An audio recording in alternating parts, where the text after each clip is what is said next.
Greetings, folks. Here is a very obscure game on my behalf. The vast majority of games I play, I'm talking at least 90%, don't end with a. It's called a rook and pawn ending. It's simply a checkmate without the queen post 20 moves in the game. Nor do I ever really favor playing a middle game, where it's also called a four knights or a guacapiano. I'm white pieces, my opponent is black, we're around equal yellow. I go for my traditional gambit. Being that he moved his queen early, I wanted to win the center, and I could see that he wanted to favor a center game as well.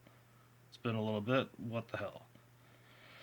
So I attack early because he's kind of out of place.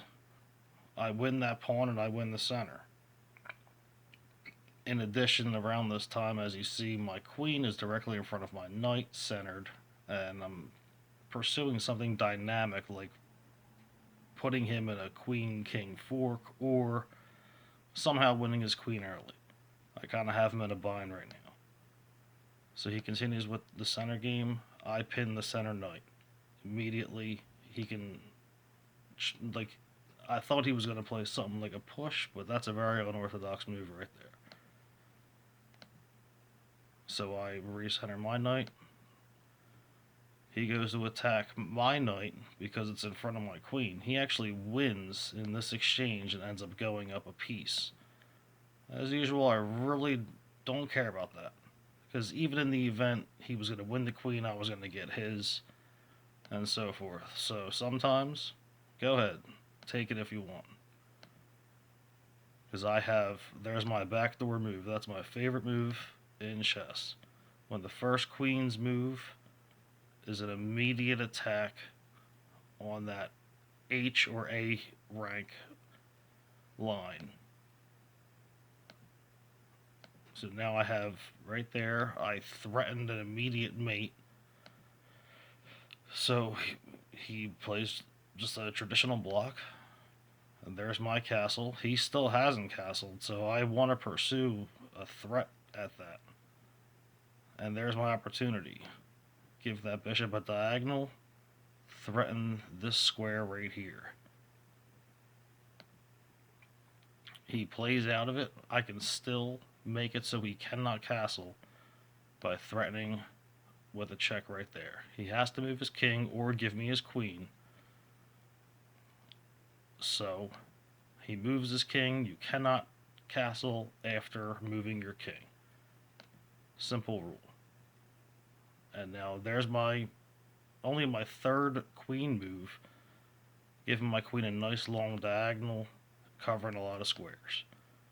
He goes for the exchange. I'm not a fan of an exchange, especially being down a piece. I avoid it, and I threaten that knight. He gives the bishop block, as expected. So now I try to play this right here to open up and give my rook a file. He plays out of it. I don't just want to keep threatening his queen because he can just throw it to this square on a3 and check me. So I threaten him with the bishop and kind of renegotiate what I'm going to do. He's a very tough player. He now gives a pin on this pawn, so I can't eat that center pawn because I can't move in a check.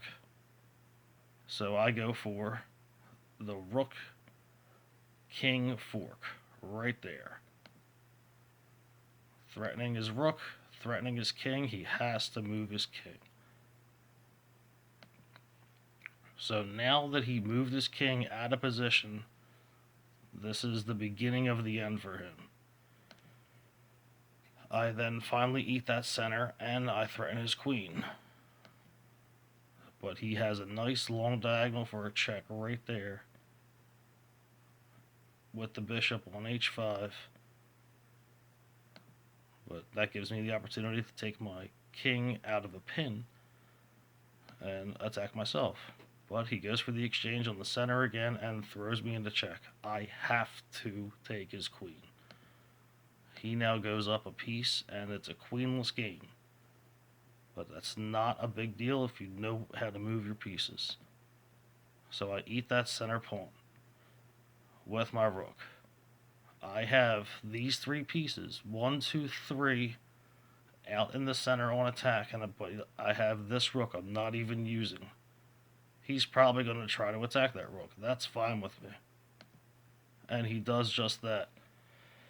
Right here, I was at a crossroads. I did not know if I wanted to guard that rook or just negotiate these three pieces into an attack on a check. This can be done.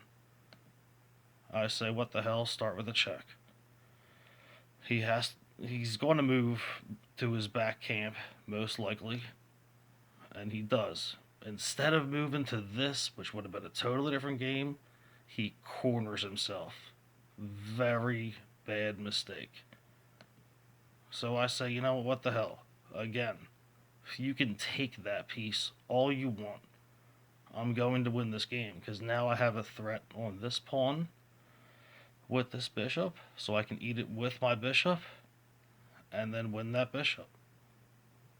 I didn't know if he was going to go for it, but he did. He went for the end game bandit. So I'm going to eat this pawn right here. Now, here's a little lesson. You can see 2 moves ahead real easy. Picture this bishop taking this bishop. When I then eat this bishop with my knight, he has to move out of check, but he can't. The only place he can move is here or here. Therefore, my rook defeats. He eats it. Game over. Happy Thanksgiving, everybody. 2 pieces on the board against 1, 2, 3, 4 pieces on the board. It's never about material.